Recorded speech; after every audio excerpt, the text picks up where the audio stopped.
How's it going, everybody? This is the Stimulus Check Hub here to give you your daily stimulus check and unemployment benefits updates and the latest information. If you are new to the channel, make sure to hit that subscribe button down below. A like and a comment are always appreciated. Also, if you wouldn't mind sharing this with your friends and family, because I'm sure they would also like the most up-to-date information on their stimulus checks and unemployment benefits available anywhere on YouTube, which is what I try to provide here on this channel. Which is exactly why we are reporting that there are legislative Republicans supporting Democratic Governor Janet Mills and her call for $850 checks to help taxpayers with skyrocketing prices of essentials such as food and gas. Now, some Republicans have called that the checks actually be expedited, and although officials have said that this would actually take time, this may also expand the number of taxpayers who could qualify for them. Now, I don't know if you guys are recognizing the pattern here, but I brought this up before. I've personally felt that, as we got closer and closer to the midterm elections, there's a good chance that we probably would see more stimulus-related checks and things like that, refunds going out to the American people, and it seems like activity has certainly picked up. Now, this puts the Republicans at odds with their party nominee for governor, as they've called this proposal an election year gimmick. Governor Mills first proposed returning half of a projected state budget surplus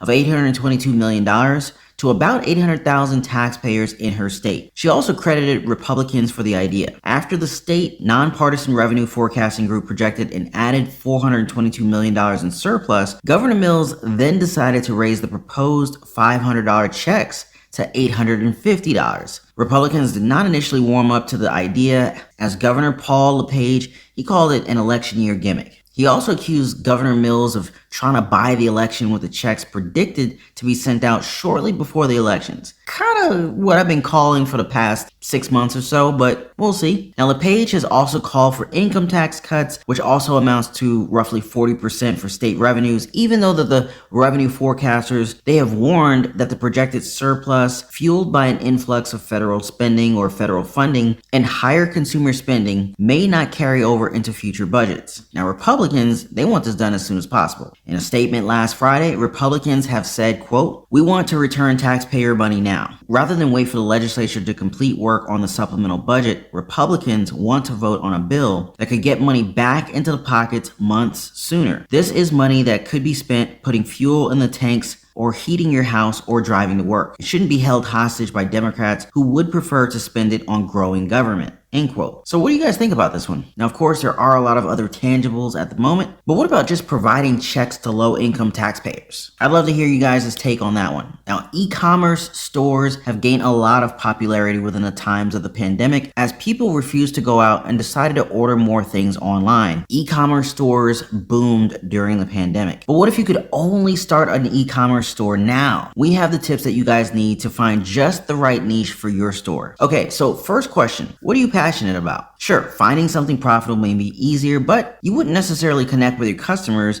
the same way compared to when you sell something that you truly love. Next would be to find what is trendy, and there are tools to help you with this. Google Trends can give you guys a great idea on the willingness of your audience to spend on a particular niche. It also gives you a view on states' perception compared to other states. Also, you need to find products that consumers are willing to pay more for, because how else are you going to make a profit, right? Now, in addition to that, it is best to diversify your products instead of just focusing solely on just one product. They all have to belong to the same niche, but it should be varied enough to give your store the advantage of having multiple products that can become popular in the long run. But what if you just wanted the most popular niches now? What would those be? Well, you came to the right place, because I got that too for you. Working from home and running an online business, doing away with the corporate lifestyle, ruled in the pandemic, which is exactly why technology and home office equipment is one of the top niches that you can dip your toes in. Now, according to research, about 74% of companies will be working as a hybrid, with some employees staying at home and a smaller percentage returning to the office. Now, this niche is set out to be very profitable in the coming year. Beauty and health products are also next in terms of profitability, and even though beauty and healthcare products have been very important before the pandemic, its importance multiplied as more people started working out of the home and sticking to a better diet regimen. Which brings us to the home gym and fitness equipment. Now, although gyms are reopening globally, some people who started their health progress from home may want to still stick with that and what is comfortable, and that's working out in the privacy and the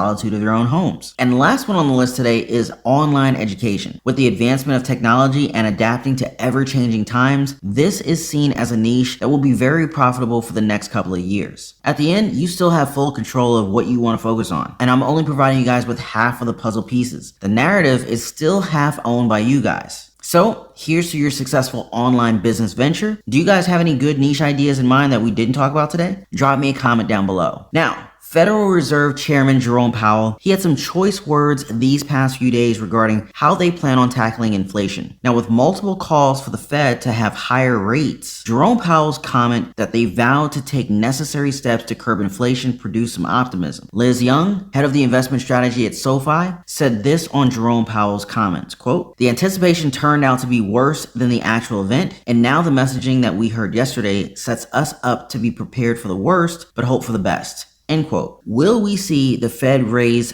federal funds rates by 50 basis points this year or in their last 6 meetings? This is highly plausible. I mean, we're playing catch up now, and it seems as if the only way to logically catch up is to raise interest rates by a staggering amount. But how do you guys feel about this one? Let me know in the comments below. Of course, we're not forgetting about Americans either. I've got something for us too. Some serious stimulus for gas money. First, Congress is looking to crack down on the price gouging from oil companies. White House Press Secretary Jen Psaki explains the situation right here. I wanted to make a note on gas prices.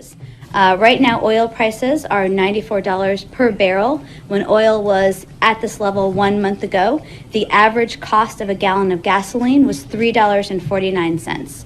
And yet now the average cost of gas is $4.32. When it comes to oil and gas prices, many accept that gas prices rise quickly but fall slowly, the so-called rockets and feathers phenomenon. But President Biden rejects that. Americans deserve relief and fast as oil prices fall. Retail gasoline prices are updated at least daily, and if gas retailers' costs are going down, they need to immediately pass those savings on to consumers. You got that right. We definitely deserve better. Now, according to Senate Majority Leader Chuck Schumer, the Senate is going to get answers. Something is happening that Americans shouldn't overlook. Over the past few days, oil prices have actually been decreasing, but the price of gas at the pump has not. Some of the economists call this stickiness. When the costs go up, the price to the consumer goes up. When the costs go down, the price to the consumer stays high.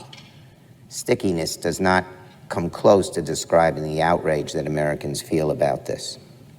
The last time that the price of oil, a barrel of oil was at $96, gas was $3.62 a gallon. Oil prices have now come down to $96 again, and yet the price of gas continues to rise. It's now at $4.31. The bewildering incongruity between falling oil prices and rising gas prices smacks of price gouging and is deeply damaging to working Americans.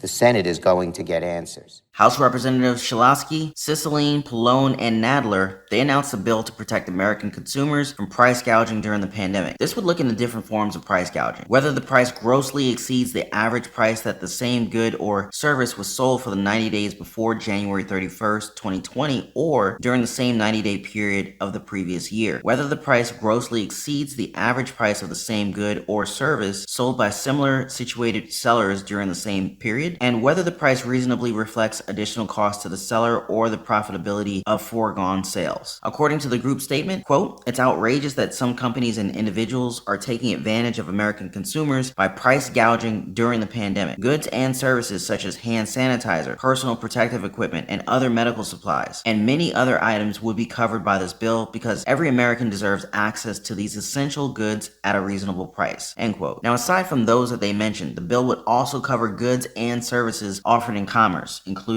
but not limited to food, water, personal protective equipment, respirators, medical supplies, cleaning supplies, sanitizers, healthcare services, delivery services, or cleaning services. One organization looked into the numbers and found companies are even charging customers even more to pad their profit margins. It's kind of messed up though. But what's worse, CEOs are not just admitting the price gouging, but they're openly bragging to investors about how well it's working. One oil executive in late February said, quote, "It's tragic what's going on in Eastern Europe, but if anything, These high prices, the volatility, drive even more energy security and long-term contracting, end quote. And people are catching on. A new poll found that 63% of voters believe that, quote, large companies are taking advantage of the pandemic to raise prices unfairly to consumers and increase profits, end quote. Senator Elizabeth Warren explained the current situation with corporations right now. Quote, what has also happened is that now we're living in America where there's a lot more concentration in certain industries. Look at the oil industry. Look at the meat industry. Look at groceries in general. What's happened is that these companies have said, you know, we'll pass along the costs. But while we're at it and everyone's talking about rising costs, let's just add a big dollop of cost increases to expand our profits, end quote. Bottom line, part one, yes, very much the pandemic. Part two, companies that recognize that because they don't face a lot of competition, you can goose these prices up, end quote. Hopefully this new Congress oversight that they're planning would actually help out with our bottom line when it comes to fuel and food prices. But what about our top line? Well, there's this new proposal from a group of economists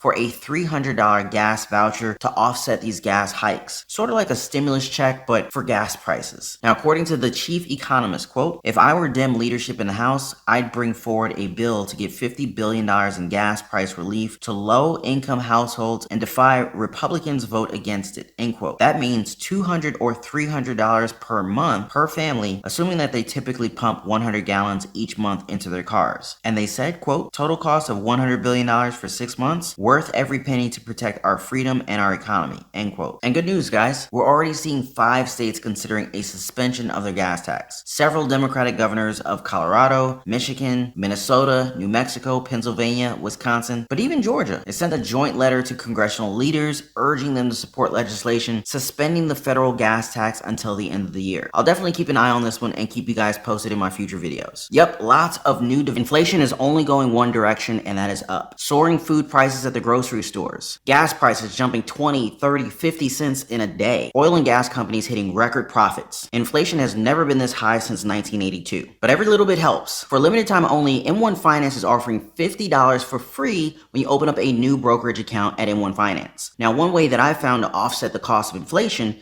is to find the companies that are actually paying dividends. They're literally paying you to own their stocks. And you no longer need a lot of money to invest. M1 Finance offers fractional share purchases, meaning you can buy a piece of a stock. Just the other day, I placed an order to buy stocks for just $1. So there's no more excuses, you guys. The wealthy and big corporations always benefit from inflation. Well, I hope you guys enjoyed this video. Make sure to hit that subscribe button down below. A like and a comment are always appreciated. Also, if you wouldn't mind sharing this with your friends and family, because I'm sure they would also like the most up-to-date information on their stimulus checks and unemployment benefits available anywhere on YouTube. Have a good one.